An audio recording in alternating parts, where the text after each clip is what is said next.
Going into a period of practice very shortly here.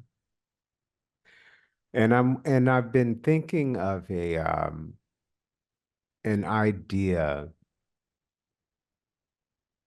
that I hope will help us kind of like continue a search and exploration for where does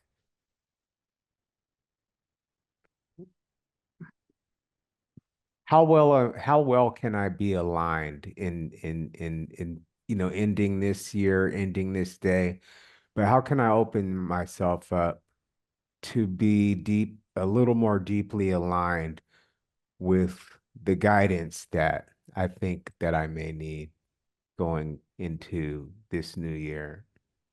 This is something I have sketches of in my mind, but this is kind of like the exploration I want to take this a little later today with you. So I'll look forward to that and see how that goes. So having said that, I want to just offer a moment just to allow you to find your practice posture. If you need to lie down or sit back in your chair a little bit, or if you're going to stand, make sure your knees are slightly bent. Don't lock your legs if you're standing.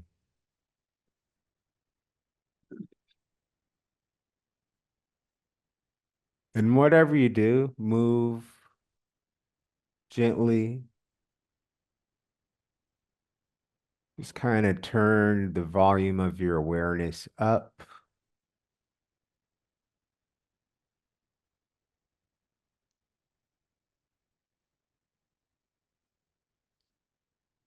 And you may already sense something happening just by turning your attention and your intention towards being present with whatever's happening.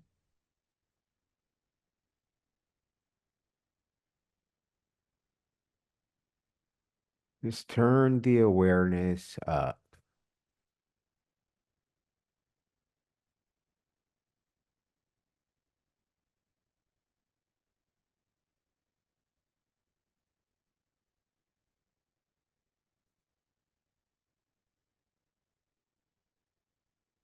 You may sense sounds in your space, the vibration from automobiles or cars or people's feet in the building you're in the space you're in, voices.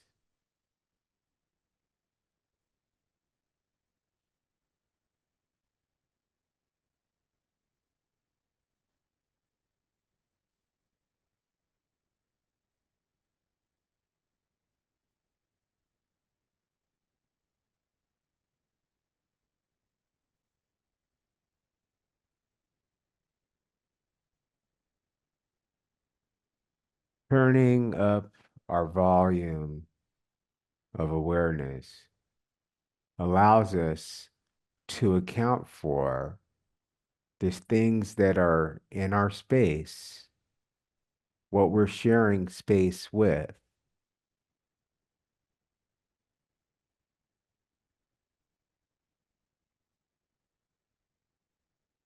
so that at some point later, we don't see them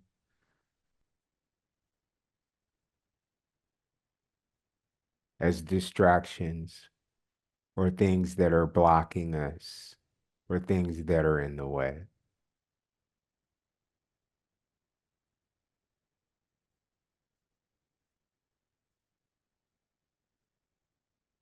Because we know that they were here before we started, and we have the intention to coexist peacefully with these other things that are sharing our space. So this is more of an attitudinal adjusting period before we actually begin observing the breath in the body.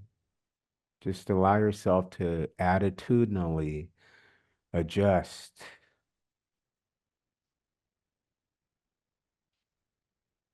to what you're living with.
And as you turn your awareness up, you may notice the body bringing the energy level down.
Observing how your air pathways are creating this sense of rhythm of air cycling in through the body and back out.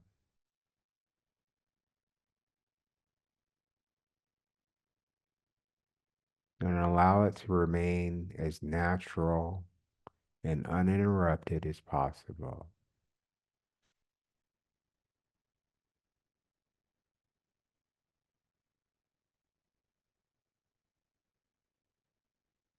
Everything is just fine as it is.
observing your breath and turning the volume of your awareness up where the body is concerned.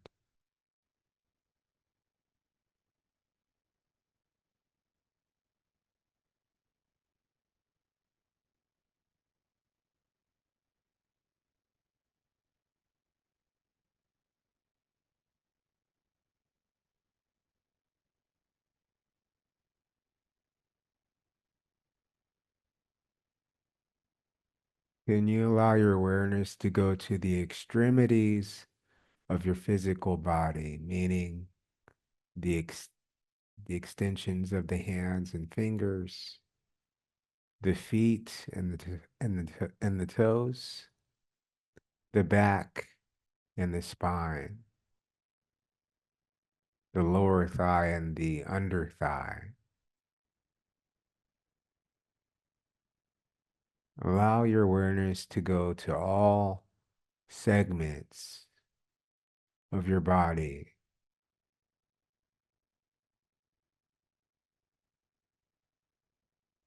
and just observe what signs of life you may encounter there.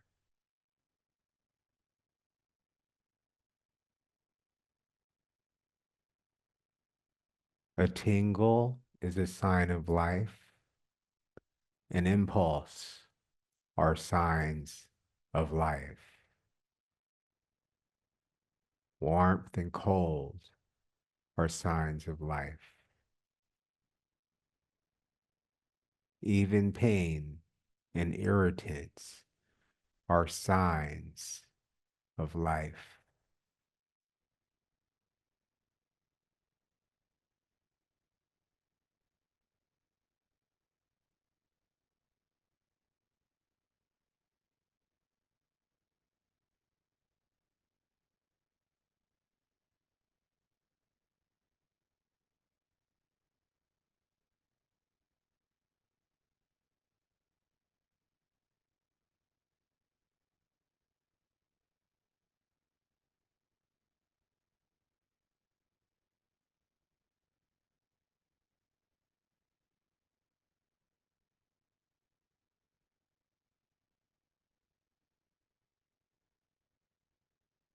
And allow these sensations and observations to ebb and flow, arise and pass away as they naturally will.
The breath comes in,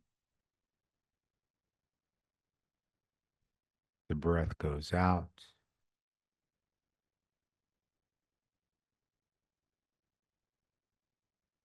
A thought pops up,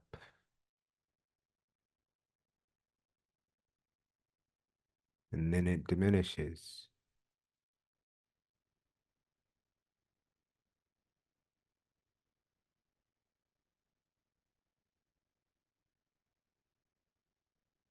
And another thought comes,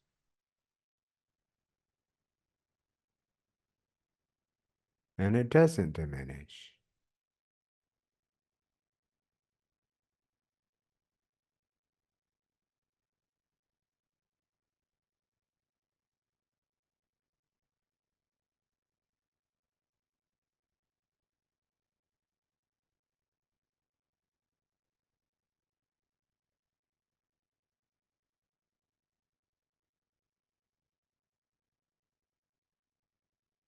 Where are we in relationship to things that persist?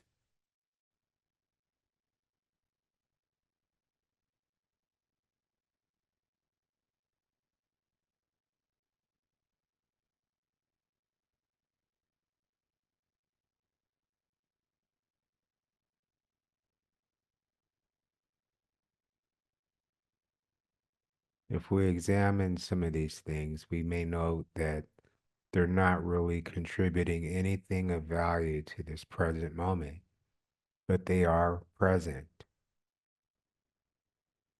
and they are persistent, but they're not contributing anything, and they have a right to live.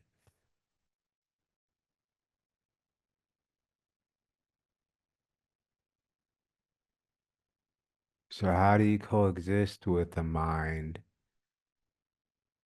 that produces its own agenda, or a body that produces its own agenda,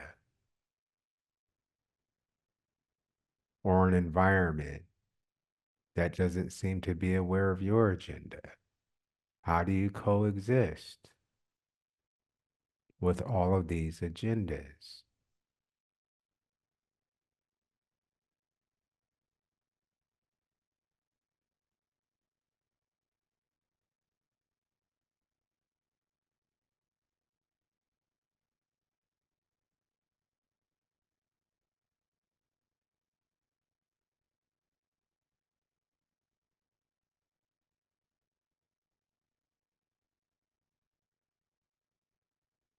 We endeavor to understand the nature of mind, the nature of the body, so that we are not as reactive to it,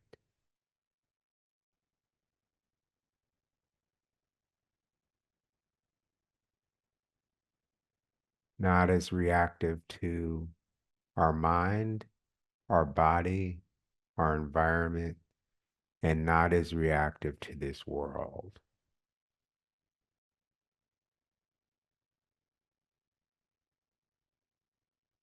So we're relearning, unlearning, and relearning.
I want to encourage you to find something that reminds you of gratitude. Find something in your awareness that can allow you to feel, to allow you to remember your significance.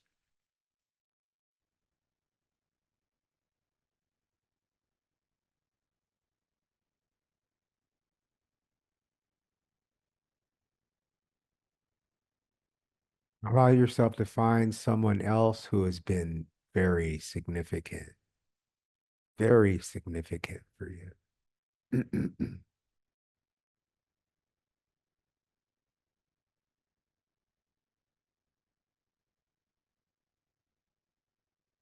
And we simply wish them well,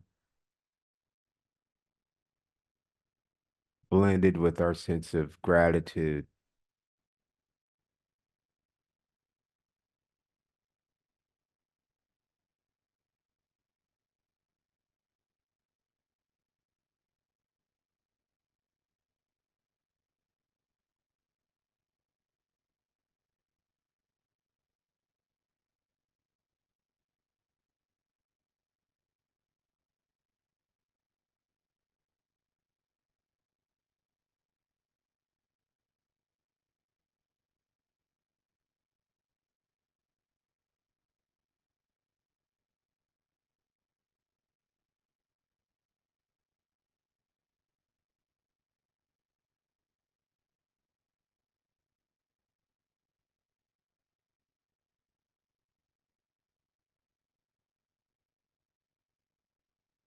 Feeling a sense of life within you. Can you find that?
Much gratitude for your practice. Thank you for your presence. Thank you for your participation. The Buddha gave a teaching on what were known as the two truths, the two truths. And the first truth was the relative truth. And the other truth was the transcendent truth or the ultimate truth. Um, so he offered that for us to be able to kind of manage our expectations around what we can actually experience in a sustainable way. We can have a moment of peace and transcendence, but we want that to be like the way that we live at all times without interruption forever. That's the ideal. But the relative truth is that in this time and space continuum that we are all in, there's a law that governs all of this called impermanence. So we have a moment of peace, we have a moment of solace, we have moments of like no irritation at all, but those are moments. And even the bliss is impermanent. So we have to kind of reframe our attitude and adjust attitudinally about this time and space continuum that we're in, where impermanence runs everything. The pain isn't permanent and the pleasure isn't permanent. It's all mixed up together. And so how do we adjust our attitude about what we can actually expect in this body, in this time-space continuum?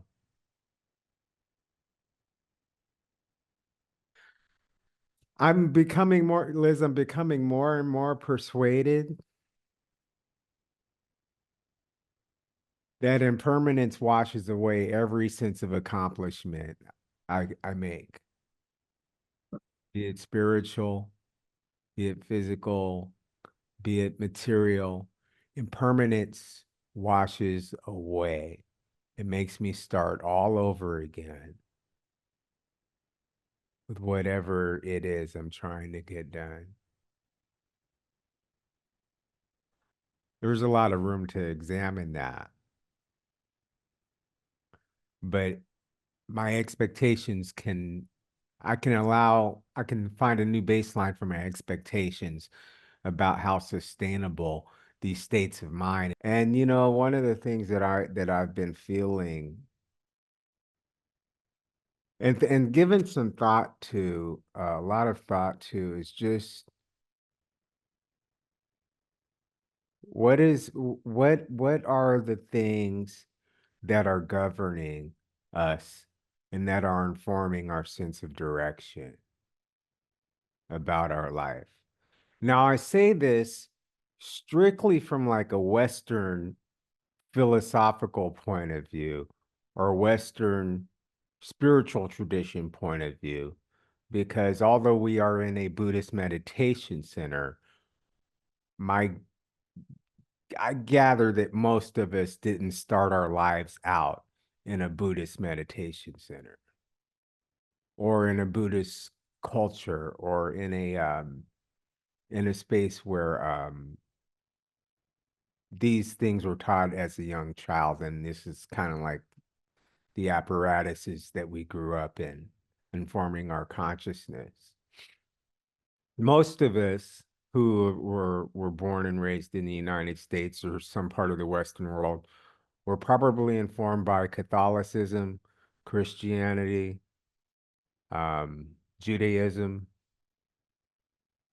some combination of those more Western uh, traditions. And forgive me if I didn't mention something that you particularly are working with. And I'm going a little further with this because along with those more prevalent traditions, we come to relate to ourselves in a way that we may or may not have been taught, that we are a human being who possesses a soul. Anybody, is that foreign to anybody? The concept of a soul. So just so I'm in the right place. Can you raise your hand on Zoom if you were familiar with the concept of a soul? I'm not asking you to accept that. I'm not saying that we're not here to introduce you to that concept, but I know that as I've moved throughout different traditions, there are some traditions that really emphasize the deepening of the awareness of a soul. Like the soul is where everything emerges from. Or you could say another word is heart, right? Um, and it was interesting because when I came into the Buddhist tradition, and I began to get exposed to the teachings of non-self or not self, I was so surprised that they were saying like there is no soul. I'm like, there has to be a soul. Because, I'm coming from a more Judeo-Christian background. And not only that, it's just been part of like my cultural experience. The people who have done great things, for in this world and in this country and so forth that I've been inspired to look up to. They said, they would refer to themselves as their soul being the source or the wellspring of their inspiration. Like they couldn't do it without their soul, and one of the popular pop phrases coming up, is like, I know you got soul. So these are like things ways that the terminology of soul has like infiltrated the pop culture, music, it's just permeated throughout the West, right? But when I came into the Buddhist tradition, I began to see, I kind of ran into a conflict because I was really invested in this idea of having a soul all my life. And I came into the Buddhist tradition and it was like, no, there is no fixed permanent self. And I'm like, what do you mean? This is part of my direct experience. And there's just been this conflict. And not anything that keeps me up at night. But just philosophically, just the idea that how can I avail myself to this practice in a way that I can kind of like retain some of the most essential qualities of what I think I know about my life experience. And one big part of that, one big driver of that is that I have a relationship to a soul, or even the word spirit or essence. All of these things are like synonymous. So why do I say this? I say this because these thoughts were inspired by some footage that I was seeing of a place called Varanasi in India. And Varanasi is a city that is situated on the river Ganges. And Varanasi is significant within the Indian culture because this is the place where they hold funerals for people who've passed on. And they have actual burning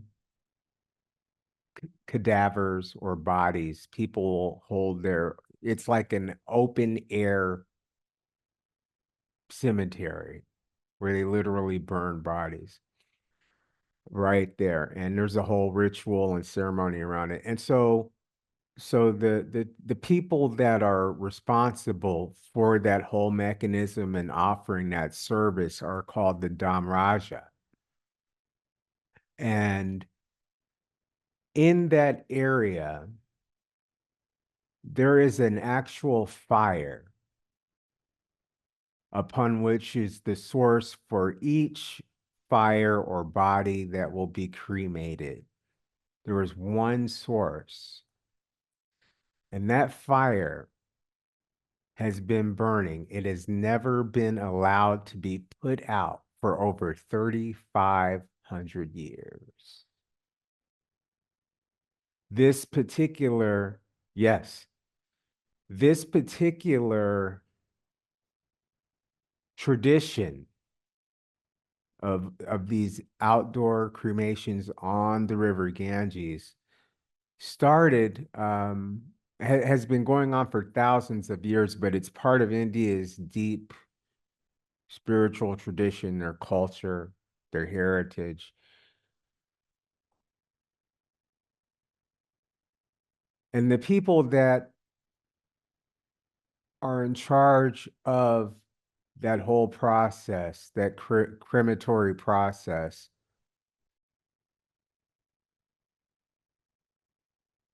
that has been going on for over 3,500 years. The people that are holding that up are in a caste that's known as the Dalit, or a subcaste of that, which is actually known as the untouchables.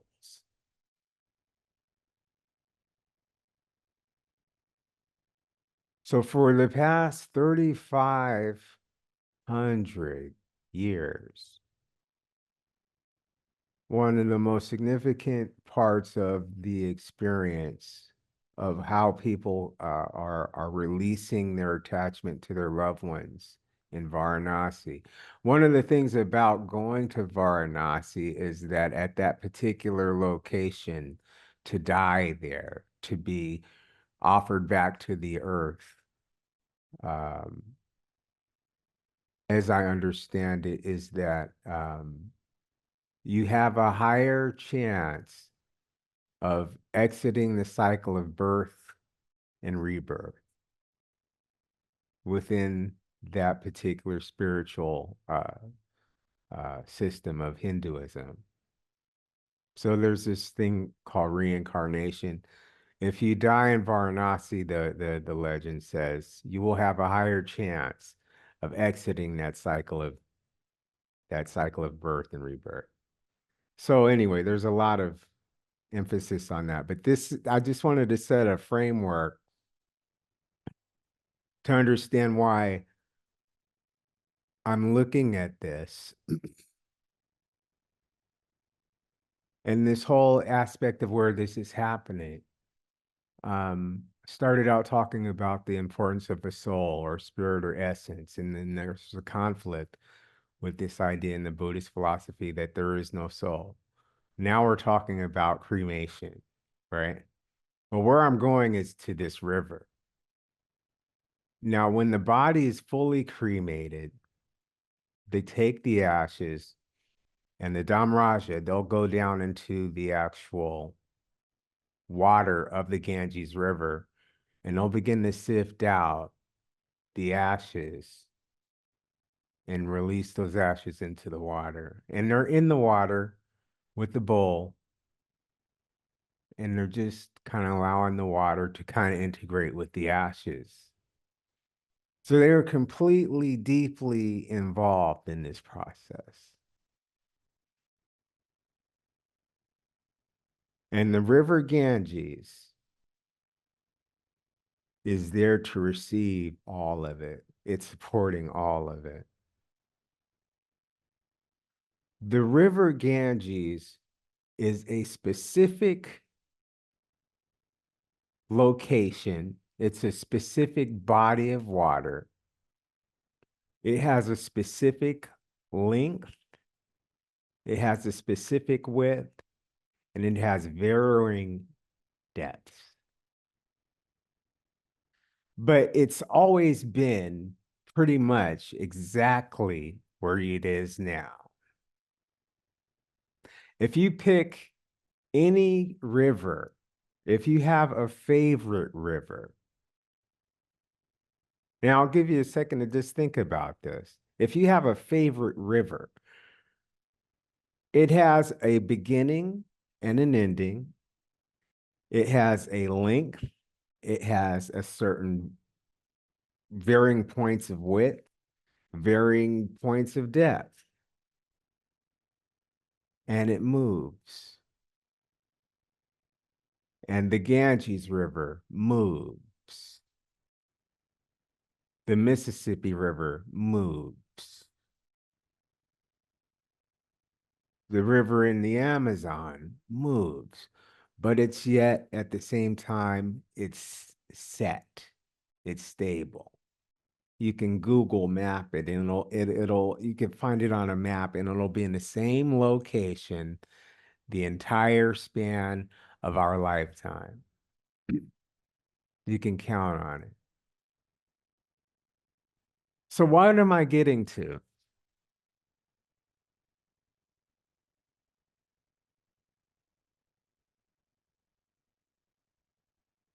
I'm getting to the idea that although we have all of these bodies of water, including the Ganges, which we started out with, and as significant as the Ganges River is, we never can step into the same river twice.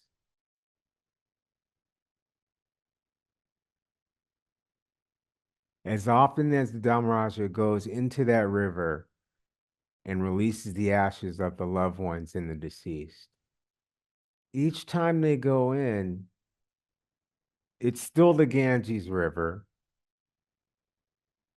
but because it's moving all the time, it's never the same river. Do you get what I'm saying? If you go to the LA River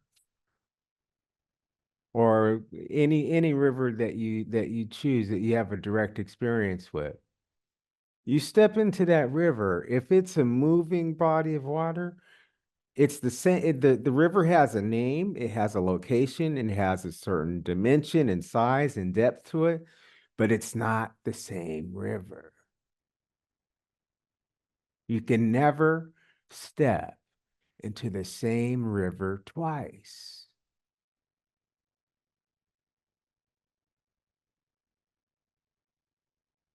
So if I look at ourselves as human beings, we have a location, we have a certain dimension, certain height, width, depth, so on and so forth. And yet we too have a cycle of life that we are experiencing, which never stays the same.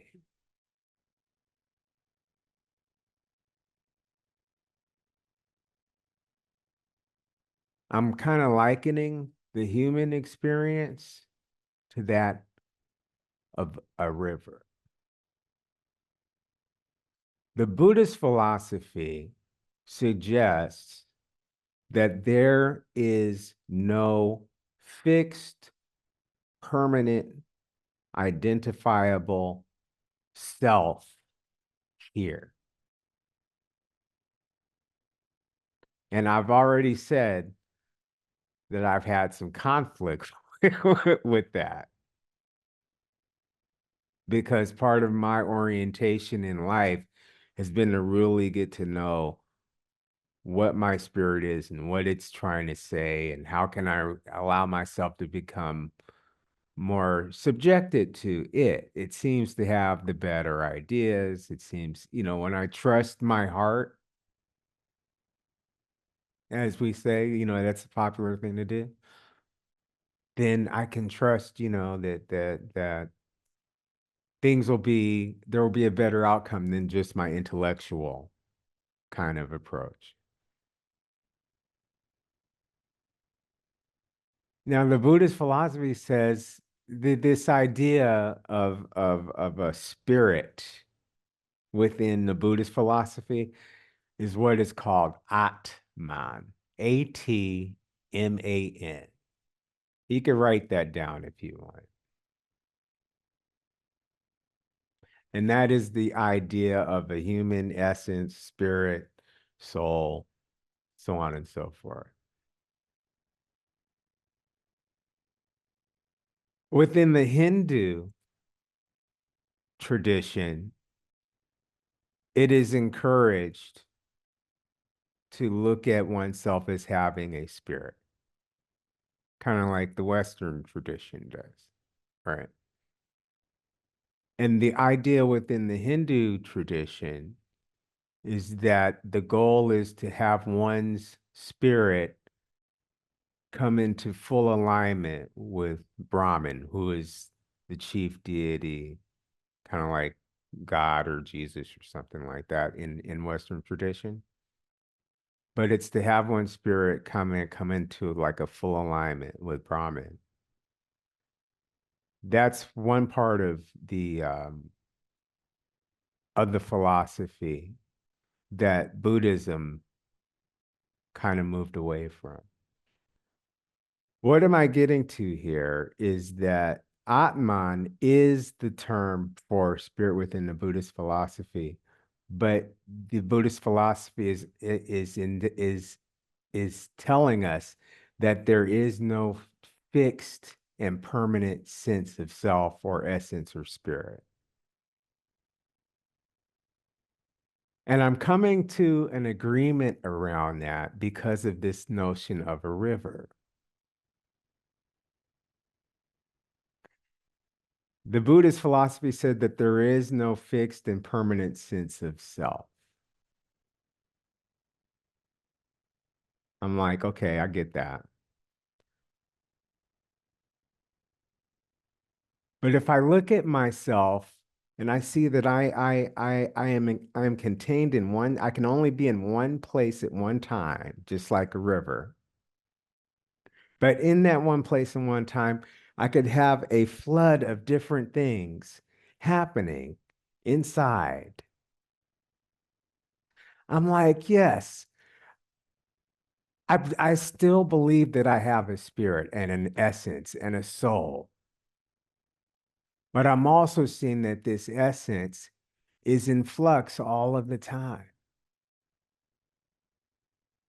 I can reclaim or redeem my sense of being spiritual, of being led by my spirit, and still be in alignment with the Buddhist philosophy, because the Buddhist philosophy is telling me that there's nothing here that's going to remain the same all the time, just like the water in that river. But it's not saying that there's nothing here.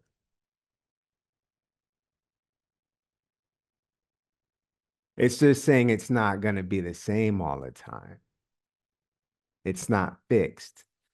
And so, what I'm sharing with you is my process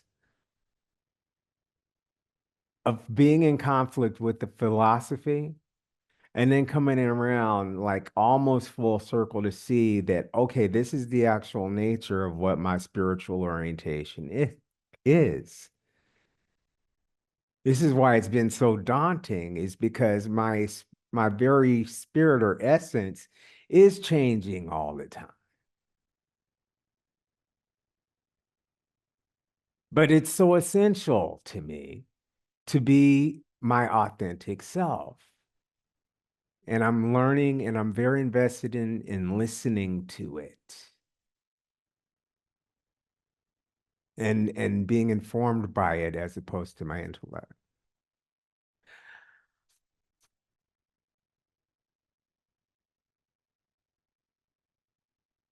So what does this have to do with the end of 2024?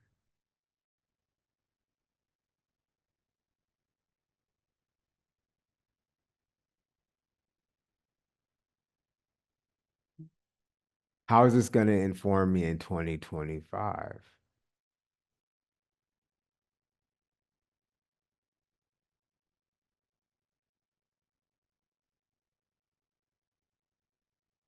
I think if I could offer something,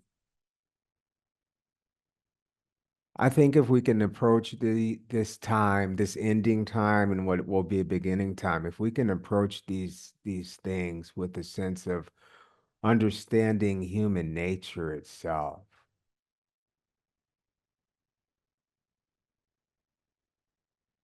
You know, the people who are at the very top of things that seem to be pulling the strings and running things, they're not exempt from any of this. They too have a flood of things that are different, that are just running through them all the time.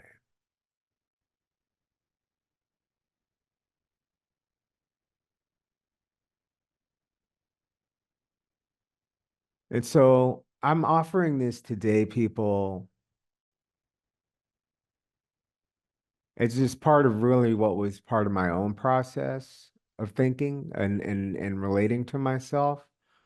But I was also just I'm very much interested in just really understanding and finding the agency to really continue the exploration of what's here. because there's something here and there's something there for you too. But just to find the permission to continue to embrace what is there without feeling like you're breaking rules, like you're disqualifying yourself because you were raised in a way that you are understood to have a soul or spirit or an essence. And the philosophy doesn't seem, the Buddhist philosophy doesn't seem to validate that. I wanted to kind of put a little crack in that window that says that it doesn't. It does.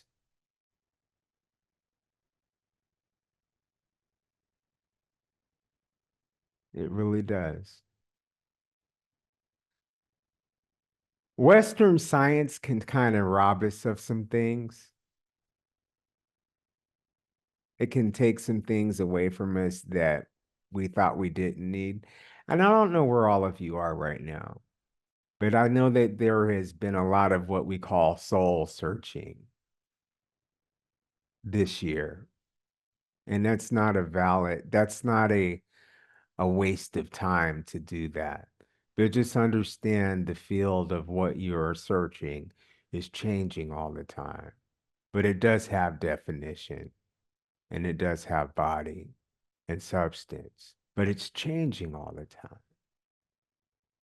And I hope that you can hear yourself and find what is significant there in the days to come.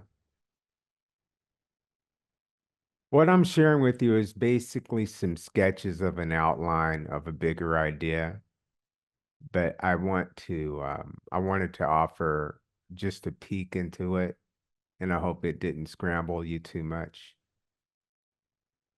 I appreciate your time and your attention. It's 11:20. Um, yeah, that's what I wanted to share with you. So I hope that this was will inspire you to look at some things differently. I really hope it does. Hmm.